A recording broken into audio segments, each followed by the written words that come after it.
We're at match week 11. This is our first game. Alcorcón 2, Villanuevans 1. The water shut off on the away side. Baladia ran this game. There are literally too many highlights for Alcorcón for me to even go through them. You can see 22 shots to 12, 2.79 XG to 1.6. Most of this XG, by the way, is at the very end. It's the last goal. It's a scramble over the line, but I can't understate this. Baladia ran this game. And we're in the capital now with Atleti drawing against Guara. Yeah, I mean, 0.4 is significant, in my opinion, between the two sides. I mean, shots were in the favor of the hometown team. Yeah, that's a lazy challenge by Corral. But, I mean, 74% possession as well. That's significant of a difference. And they might feel as though they should have done better. But, I mean, if you're going to give a penalty, you're playing behind, right? 15 minutes in. But Guadalajara should feel good about this. They didn't play that well, considering the fact that the XG here, the penalty is most of it. I think a penalty is about 0.75, maybe 0.8. So Guadalajara can just take a point and call it a day. Atletico definitely should feel like they were robbed an opportunity to get 3 points here. But, they held out. They were stout defensively. And, yeah, I mean, we're 30 minutes in, and really it's just been the penalty so far in this game. It's, you can take that. You take that to the bank. Javi Cueto, off the post there. Yeah, I mean, again, 7 corners to 2. You can see there's just like a lot more offense on one side comparatively. They didn't have any shots on target beyond the penalty. Oh, my word. Calatrava. All right, and we're at the noon kickoff times now on Sunday. Cerdanyola lose 1-0 to a late goal. And Correa wins through Luque in the 91st minute. You can see there's basically no offense for either side. Cerdanyola is definitely much better, at about 0.5 better. This is the goal here. But yeah, there's nothing really to talk about beyond the goal. Honestly, there's no highlights. You just saw them. This is the key highlight. It's one in the first few minutes, and then this one.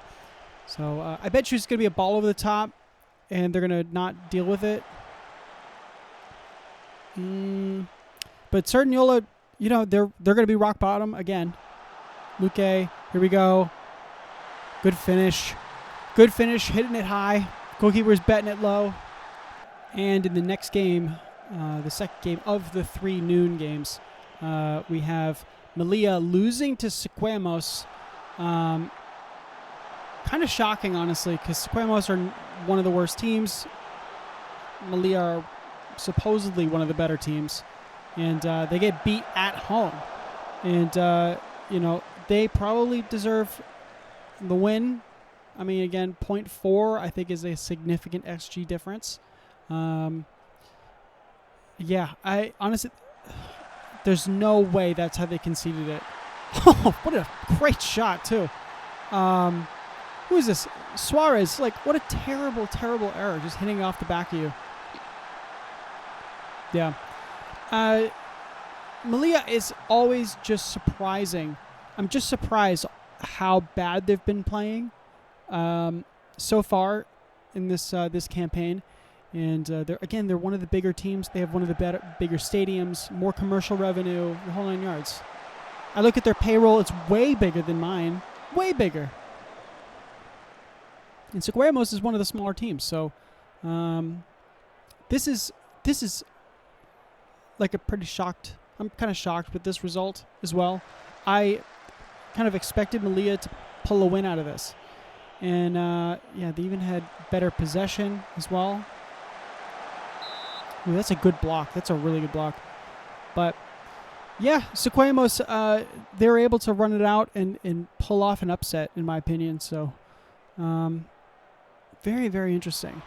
So, we're still not. Nobody. I'm like, Malia should probably sack their manager because they're a good team, and I'm scared of facing them. Like when I play them, I'm scared of them. So, man, they probably should sack their manager because they're just not even performing to expectations. Like if to get offsides there is sloppy. And all right, this is the last of the noontime kickoffs. Segoviana at home to Atletico Paso.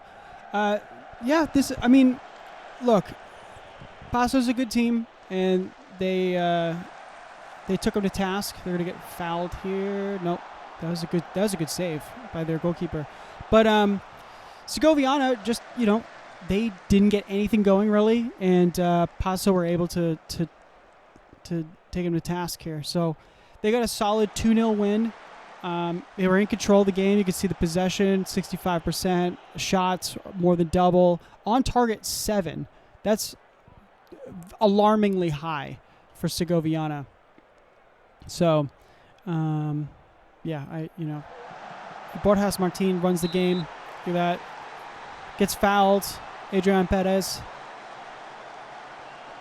And is able to dispatch this. 9 minutes into the game. But that's a rough start for Segoviana. If you're the smaller team and you're struggling at this moment, I mean, to concede a penalty early in the game really sets the mood for the rest of the game, and it makes it much more difficult. So, I will like to know. I don't know if I've said this in the series so far, but Chupo, this guy here. There's another guy, Manu. I don't know where he's playing though. Manu right here. The two of those guys, they're like deep in their 30s. They're both one club players. They've only ever played for Segoviana. They were, both from the area, have played there their entire careers. So I do want to say is I'd like to highlight the two of those guys, Chupo and Manu. You just don't see that like as much. So I found it very interesting. Good goal. Really good goal. Really good goal. Borjas Martin, again, I think he's very, very good. I think he's very, very good for this level.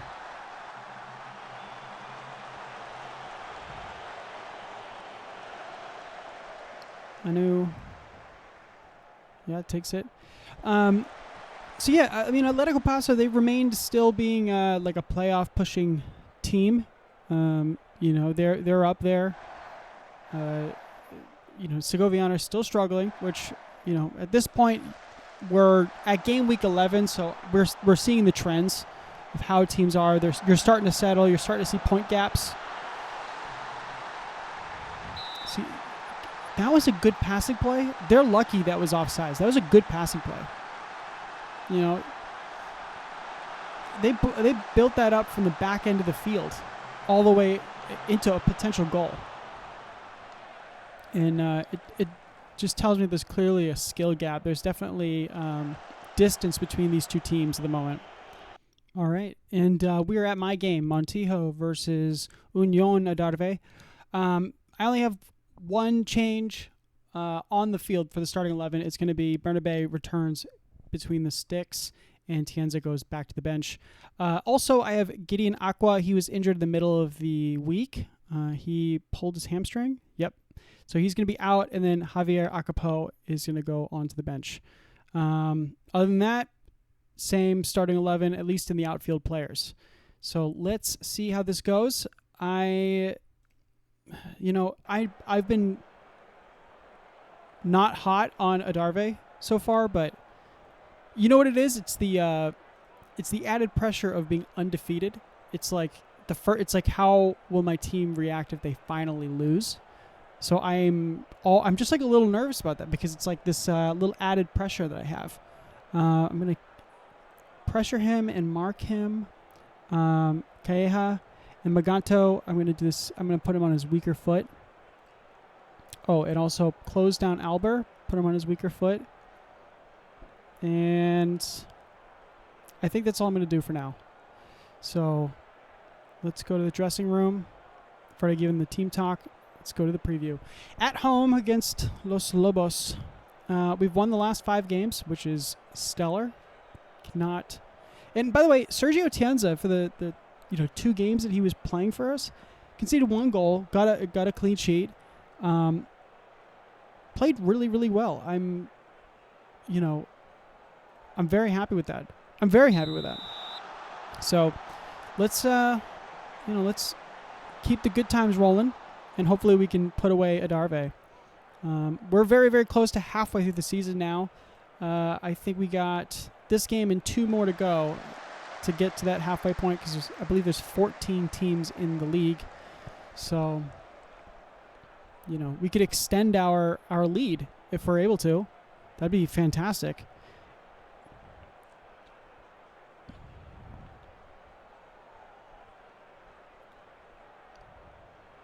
Pozo. Loses the ball. Harta. Uh-oh. Yeah, Anibo was out of place there. Maganto. Good interception by Cardozo. Really good. Barragan. Take it with it. Dribble it. Force him. Keep dribbling. Cross it in. Oh, they took it away from him. Madrigal. There we go. Good layoff. Pozo. Good block. Anibo, you did not need to hit that. That's not what I was looking for with you in that situation right there. That was not what I was looking for. Cristo. Let's head it away. Pozo, gather it. Smart decision. Thank you. Cristo, take a shot. Ooh, good save. Lombo, good save. All right, Madrigal.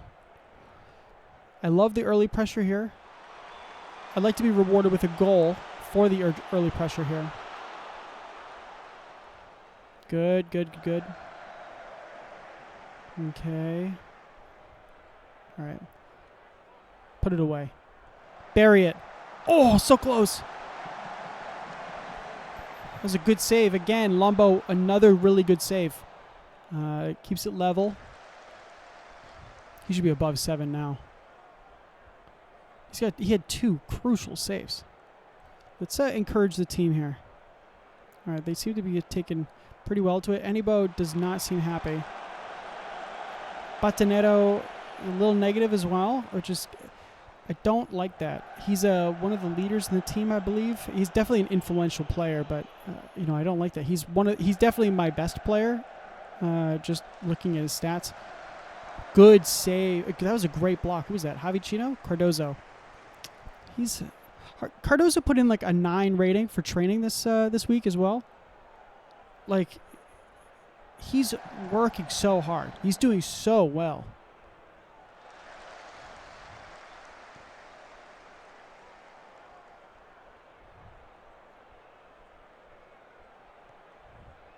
Nice ball over the top too. Okay, it was offsides. Offsides. All right, 5 shots to 1. Let's demand more. Mixed reactions, but nothing else. Okay. So we kind of won the first half, at least tactically. They only got 1 shot. It was a decent shot, .17. But, yeah, we controlled that. To say I don't like what I saw from the team. All right, that seemed to be somewhat good. Okay. Yeah. You can make the difference. You can make the difference. Just keep it like that. I don't think any changes are warranted so far. No, I don't think so. All right, let's go to the second half. I think saying we were a little unlucky, particularly because that first 15 minutes of pressure was really good. And, I just want to see a little bit more of that intensity. And I think we'll be able to get one. Anibo. Nice turn by Pozo. I wish he didn't take the shot, but I like the movement that he had. He was able to to push that away from him.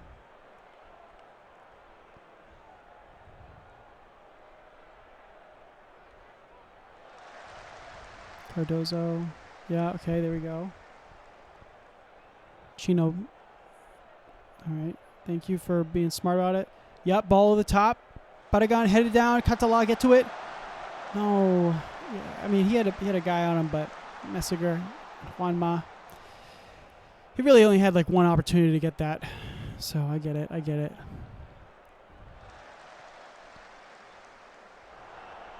This feels like we could lose the grip of this game. You know, I don't like this. I'm just looking at these the ratings down here. Cristo might be warranted for a change. Kandul. No, that's a terrible, terrible move right there. You know what I might do is I might move Kandul out to the right side and then put in Yedai.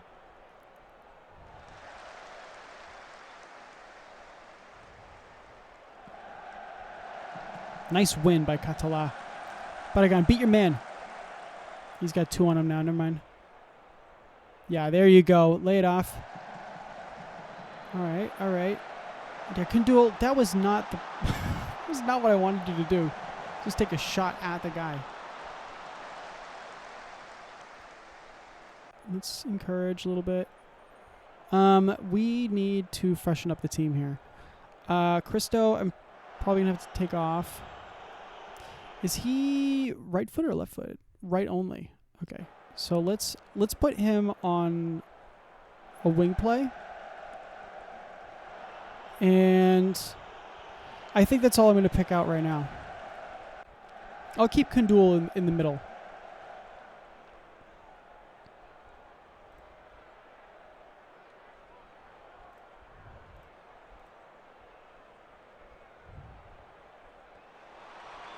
Oh, Cardozo so close. That near post there.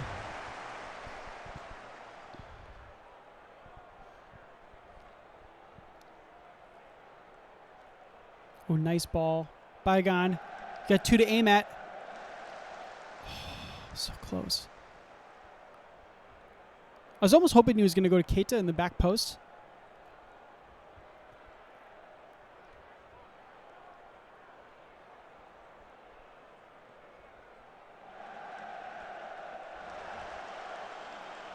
Love that.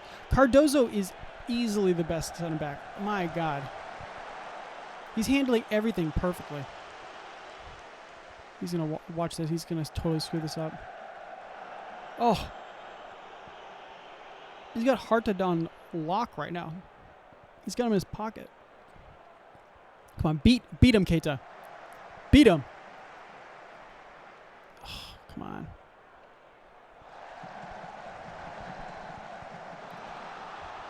Again, Kandul, what was that? Oh, I like the attack. I like Barragan going after Lombo. I like that. All right, let's do another exchange here. Ooh, Catala's injured. Potential knee injury? Okay, that sucks. Rayo is going to come on. He's clearly carrying a little knock here. Yes, yeah, I don't have really anybody else to lean on. I might have to... He's feeling motivated, so I'm going to leave him on for now. Kandul is going to be... I feel like I have to leave him on. Yeah. Yedai? Maybe I should take off Kandul. Why is Yedai nervous? He shouldn't be nervous.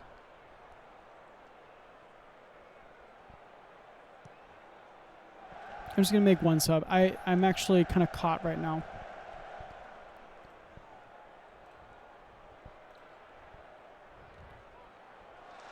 Maybe I should play a fluid counterattack. Just change up how I'm positioning these players a little bit. That might help. Good win. Barragan, lay it off. Nope, can't. Madrigal. Danny Cuevas, he's been playing well so far. Come on, Kundul, you've been giving the ball away. You know what? I might have to take him off. It's just getting to that point where I'm like, this is life and death. Oh, see, I knew it. I knew it. Oh, I knew it.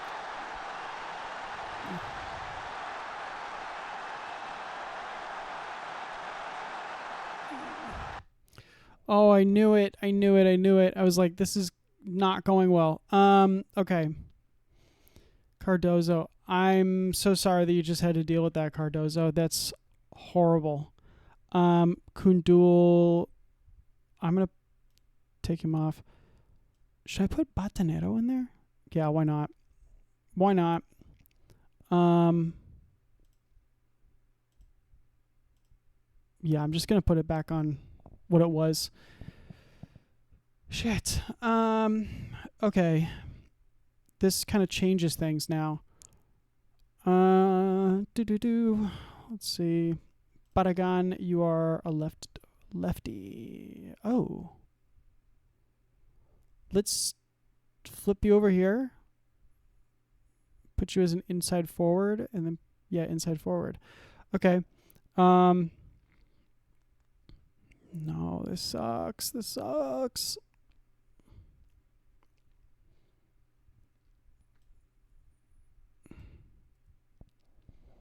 I think Pedro Torres is going to have to come in too. I'm going to take off Javi Chino because I can't sub off Cardoso. He's literally been too good. And this is, this stinks. Attacking. Fire him up. We don't have much time left.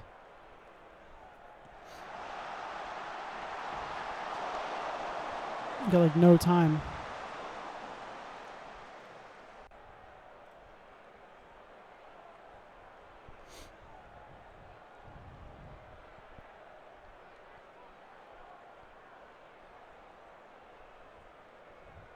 They scored like the ugliest goal too. It's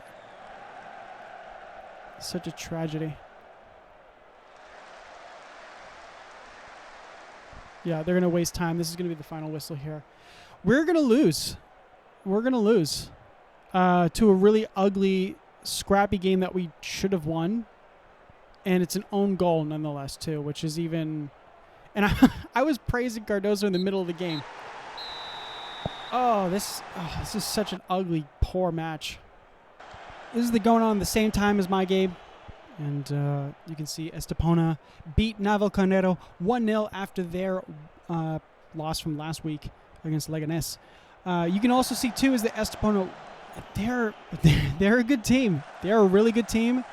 Rodrigo, that's a clean finish right there. But 13 shots to 4 on target to 0.77 to 0.11. Very significant. Better on possession as well. And we're in the last spot. That's the 7 o'clock kickoffs during my game from earlier. Don Benito drew Leganés 1-1. And so you can see here that Don Benito had the better of the chances. Not great quality because the XG is 0.2, so that's a little negligible. Maybe one good opportunity better. And however, they had worse of the possession. Leganés had much better possession. But, you know, Leganés is showing, again, they're a stubborn side. They're not easily beaten, but I don't know if they necessarily have the quality to be pushing for promotion. That was a lucky tackle. Herrera was able to slide tackle. It says Dorian Jr. was able to pass it along. Maybe not. But, you know, like in this game here, I mean, I think it's I think this is about right. Leganés, again, difficult team. Don Benito's a quite good team. To me, they're a playoff eligible team. You know, I think beyond just a good like run of form, I think this is they're a well constructed team. They look good. Compaore is, you know, real talent, and you know he can really push them along. So, ultimately though, a result like this doesn't really do. Oh my goodness, no way. Compare, yeah. That's a poor goal to concede. That's what I mean by Leganés. It's like they lack quality like that. And the last game under the lights at 8:30 at night, Diocesano host Cacereño and win the game 1-0, which is surprising. They definitely were the better team. They had much more possession.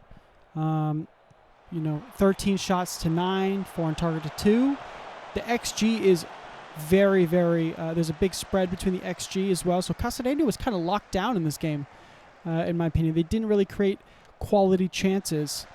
And Diocesano now have 2 wins in a row, which is significant because they're at the bottom of the table, or they were at the bottom of the table. I'm sure, I haven't done a full look at the league table yet, but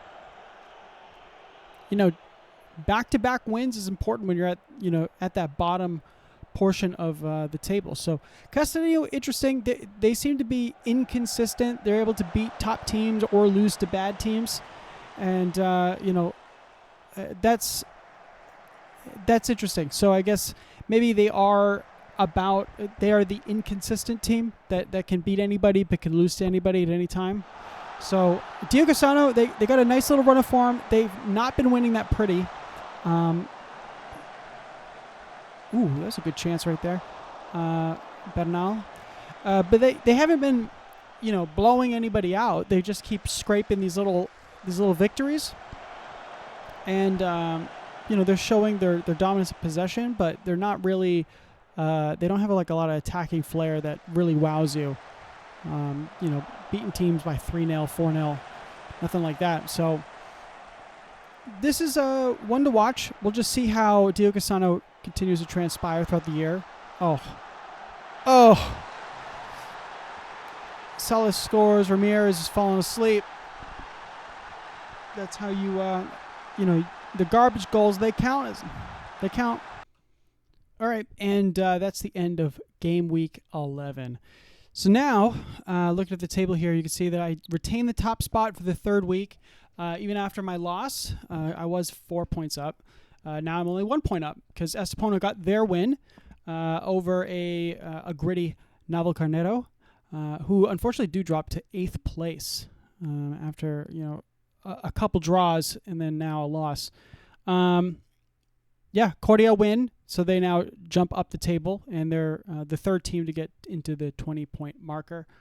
Don Benito also get a win, so they get a draw, so they lurch up a little bit. Viennovens now seem to be totally ruined, so they're falling now. 3 games in a row that they've lost. Atletico Paso, also a very, very good team, and they won, right? I can never remember. They won. Okay, they beat Segoviana, so they've climbed up the table as well. Adarve, they beat me in probably the ugliest game I've watched in all of the games that I've watched so far this year, with a terrible own goal and just dominating the whole game. So I'm not excited about that, but Adarve is now 17 points, 5 above the relegation zone. And now, Leganés B, Atletico Madrid B, Navalcarnero drops, obviously. Cacereño, they lose their game to Diocesano, who's now right behind them in 13 points. And they're now out of the relegation zone. And same with Sequeamos. They jump up out of the relegation zone to 13 points as well. Melilla drop into the relegation zone, which is very surprising, along with Alcorcon B team at 11 points. Guadalajara do go up, but they're still deep in that relegation spot. They're now 4 points from safety. Segoviana along with them, and then Sardignola at the base of the table at 7 points. Couple things also to note. Where are you? Head coach movements.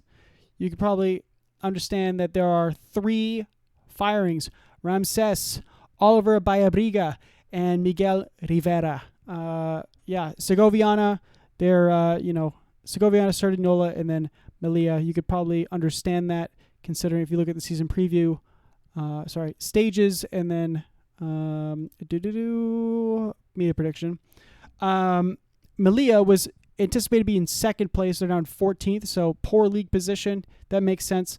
17th, they're deep in the relegation spot. It's supposed to be 14th, which is 1, 2, 3, 4, 5. They should be just barely surviving, if not in relegation there. And then Cerdanyola expected to be 10th, but they're actually 18th.